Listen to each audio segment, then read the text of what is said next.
Seu filho demora 2 horas para fazer uma atividade que duraria 20 minutos? Isso acontece aí na sua casa? Veja se isso acontece aí no momento do dever de casa ou na hora do estudo da prova. Ele pega o material para fazer, ele senta, ele levanta, ele verifica se ele tá, aonde que está o exercício. Às vezes ele não sabe onde foi que ele anotou.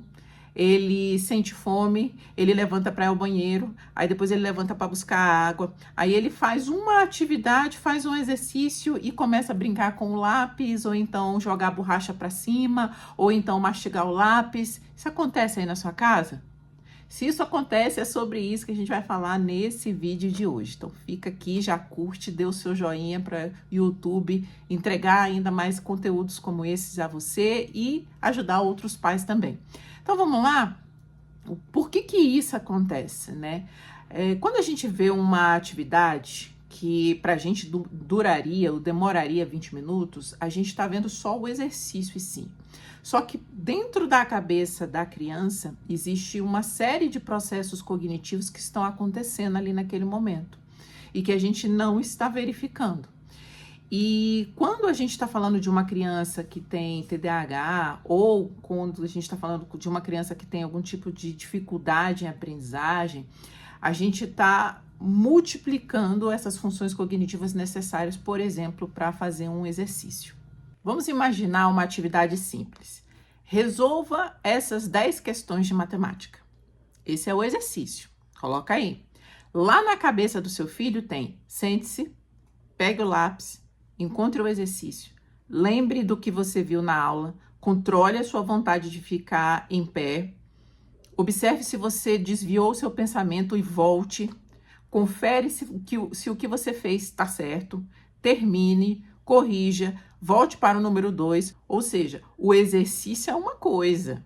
Aquilo que você está vendo, 10 questões de matemática é uma coisa, fazer os exercícios é outra coisa, diferente. Quando a gente está falando de uma criança com TDAH ou com algum tipo de transtorno de aprendizagem, e inclusive tem um vídeo aqui no canal em que eu falo sobre os sintomas do TDAH para você observar aí, se o seu filho ainda não tem laudo, se você está desconfiando de alguma coisa, quais são os sinais do TDAH para você observar. Quando a gente está falando de um TDAH, por exemplo, a gente está falando da atenção, que é sentar e ficar quieto para conseguir fazer aquela atividade. A gente está falando da memória de trabalho, que é a habilidade de manter uma informação gravada aqui na cabeça enquanto eu executo alguma tarefa. Então, se é o exercício de matemática, eu sei que eu estou lá calculando uma divisão e aí eu tenho que ir lá na minha memória para buscar na tabuada de vezes algum número que multiplicado por ele dá menor ou igual lá na divisão. Manter esse foco, essa concentração de voltar, ir lá na minha memória e trazer para o momento do exercício é a memória de trabalho. Esse tempo que eu fico guardando essa memória para usar depois, né? A memória que eu vou utilizar durante a execução daquele trabalho, daquela tarefa, daquela atividade. A gente está falando também do planejamento, que é por onde vou começar.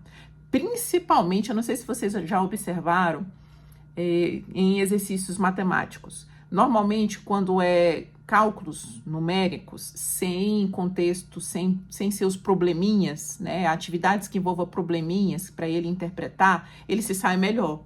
Por quê? Porque na atividade do probleminha, qual que é a função que eu estou utilizando naquele momento? Planejamento. A gente tem também atuando o controle inibitório, que é: não consegui fazer, estou tendo dificuldade, não estou conseguindo ler, já li essa frase 2 vezes e não estou entendendo, quero me levantar e ir embora. A dificuldade do TDAH é em controlar esse impulso de querer levantar e não fazer mais os exercícios. A gente está falando de organização, que é aonde que eu vou anotar isso no meu caderno, como que eu posso colocar e organizar melhor essa tabuadinha aqui, por exemplo, que vai ser utilizada para fazer esse trabalho? Organização.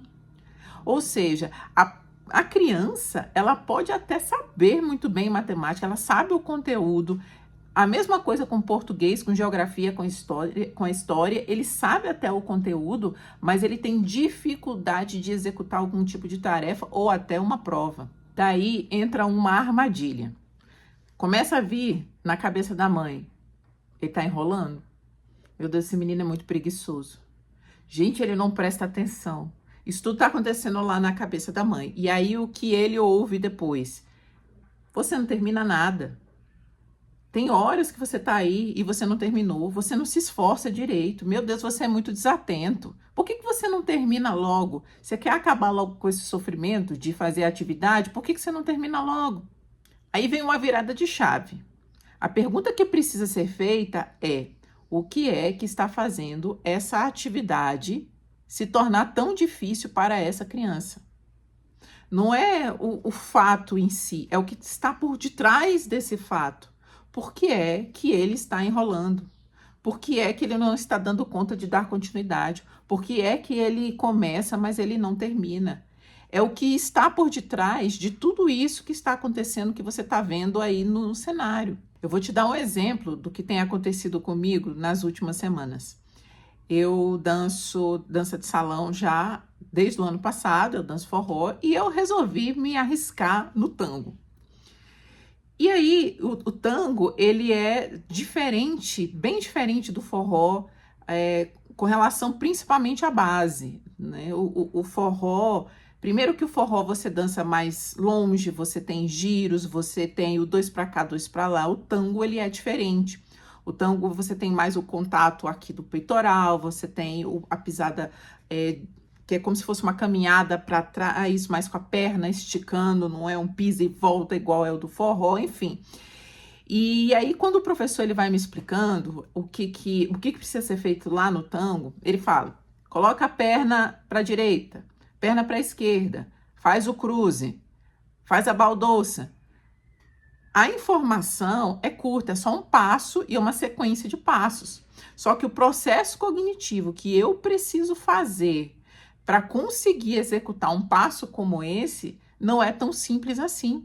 E a mesma coisa acontece com o seu filho, independente dele ter algum transtorno ou não, mesmo se ele estiver apresentando algum tipo de dificuldade, isso também vai acontecer com o seu filho no momento que ele está lá tentando executar uma tarefa, tentando executar uma atividade. Vocês vejam como é complexo esse processo de pegar, sentar e fazer uma atividade em casa, sozinho, tá, Daiana? Mas e aí, o que eu faço? Primeira coisa que você precisa fazer é parar de medir o tempo de execução da atividade apenas.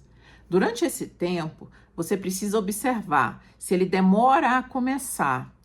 Pode ser uma dificuldade de iniciação daquela atividade. Durante esse tempo, observa também se ele começa, ele até começa, mas ele logo perde o foco e começa a fazer outra coisa. Dificuldade de manter a atenção. Ele até sabe o que precisa fazer, mas ele esquece o que ele acabou de ler. Provavelmente dificuldade da memória de trabalho, de manter aquela informação e voltar para poder executar novamente. Ele faz uma questão, mas ele fica muito tempo parado. Dificuldade de pensar no próximo passo, de executar o próximo passo, de executar a sequência. Ele levanta e senta o tempo todo. Dificuldade de manter-se quieto, ou dificuldade de manter um movimento durante a execução de alguma tarefa, que está ligado principalmente ao controle inibitório. Então, o que vocês precisam observar não é o rótulo, mas aonde que está o gargalo, aonde está o problema. E se você fez um cheque aí em todas essas situações, observe. Dá uma olhada, anote isso e comece a observar, porque você vai precisar trabalhar nesses sintomas. Porque quando você recebe um laudo de TDAH, você tem um universo. Você ganhou um rótulo, ok? E o que eu faço a partir daí? A partir daí é que você, como mãe, vai começar a observar exatamente onde estão esses gargalos, como eu falei, onde estão essas dificuldades, para começar a criar estratégias para poder melhorar aquela execução daquela tarefa com seu filho. É por isso que fazer esse trabalho de mediação, que boa parte das mães fazem em casa, né? Você não vai ser professora do seu filho, mas você vai mediar essas tarefas, você vai auxiliar essas tarefas. Não é somente falar para ele, senta, fica quieto e vamos fazer a atividade. Às vezes, essa criança, ela precisa que você pegue essa atividade e divida em etapas. Às vezes, essa criança, ela precisa visualizar essa atividade, essa tarefa, para ela conseguir fazer. Às vezes, essa criança, ela precisa antes de uma revisão daquele conteúdo da sala de aula para ela conseguir fazer. Porque lá na sala de aula, ela ficou desconcentrada, ela ouviu o que o professor falou, mas ela não consegue recuperar essa informação porque ele não conseguiu se concentrar naquilo que o professor estava falando. Então, às vezes, você precisa retomar com ele aquele conteúdo antes de executar uma tarefa. Às vezes, essa tarefa ela precisa ser organizada antes, em passo a passo. Meu filho, olha, aqui é um probleminha de matemática. A gente vai começar com essa parte, vamos ler essa primeira parte. O que ele está pedindo, o que ele está falando? Vamos anotar. Vamos ler essa segunda parte, vamos anotar. Vamos ler essa terceira, vamos anotar os dados. Você vai ensinando para ele como ele vai executar, como ele vai fazer aquela atividade. E às vezes essa tarefa também, ela precisa ser adaptada da forma como ele aprende. Por exemplo, se ele for uma criança mais visual, se você der para ele uma explicação somente falada, provavelmente ele vai se desconcentrar. Então, o que seria talvez o ideal para o seu filho no caso, né? Você, por exemplo, explicar escrevendo. Ou, Daiana, não sei fazer isso. Vamos assistir, por exemplo, um vídeo sobre esse conteúdo no YouTube e vamos anotando. Você vai ensiná-lo a fazer esse passo a passo de anotar, tentar fazer, voltar. Você precisa ensinar para eles ferramentas para fazer isso. E se você não consegue fazer isso, você pode pedir ajuda para professores particulares, para um acompanhamento, para um reforço escolar especializado, como é o caso do Academic Geek. E se você busca fazer aí na sua casa também, a gente tem o programa Mãe Educadora, que é um programa específico para mães que querem auxiliar os seus filhos nas tarefas de casa e nas provas, e torná-los mais independentes. O fato é que você precisa ensinar o seu filho a criar esse caminho e começar a fazer essas atividades sozinhos. Porque senão você vai sempre aumentar a cobrança, você vai sempre estar frustrada e nervosa porque ele não consegue fazer. Por outro lado, ele também vai começar a te evitar. Ele vai começar a fazer corpo mole, ele vai começar a não querer fazer cada vez mais, e aí começa as brigas em casa. Por isso, da próxima vez que você sentar para fazer a atividade com seu filho, ao invés de você se perguntar por que ele demorou tanto, meu Deus, esse tanto de exercício vai demorar uma vida.